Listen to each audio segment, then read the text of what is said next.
Mon pôle Nord, je l'avais mis du mauvais côté. Là, ça va être beaucoup mieux. Voilà. Donc le pôle Nord, il est au nord, ce qui est quand même mieux. Ah oui, c'est vers le nord. Oui, parce vers qu'il le est nord. orienté le. Le pôle Nord, il est au nord. Bah, Sinon, bien ça sûr. fonctionne pas, parce que Oui, là, du coup, tu peux j'étais le- dans l'hémisphère sud, donc ça marchait pas. D'accord. J'avais le soleil, et en fait, il faisait nuit, donc ça allait pas. D'accord.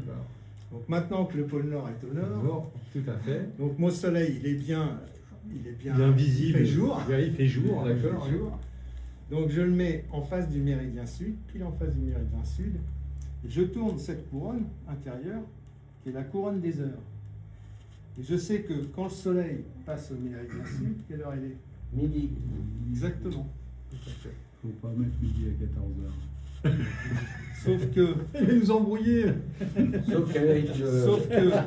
sauf que, point essentiel, en réalité il est midi heure solaire, Oui, mais pour nous il est 13h, puisqu'on a une heure de décalage. oui, sauf si tu passes en heure d'été. Là, t'as 2 heures. En été il est 14h. Mais là, Donc on règle, Ouais, si certaines on veut se servir, Donc par rapport à l'axe, voilà, oui, tout à fait. on règle donc la couronne horaire sur 13h Tout à à fait. midi, qui donne l'heure réelle. Et donc une fois qu'on a ça, et ben notre cercle armillaire est réglé. On peut connaître parfaitement l'heure de lever, l'heure de passage au méridien et l'heure de coucher du soleil. Ouais. Puisque ça c'est l'horizon, on va savoir que ici, mon soleil il va se lever à 8 heures et il va se coucher. Il se couche, il va se coucher à 18 heures. Ok.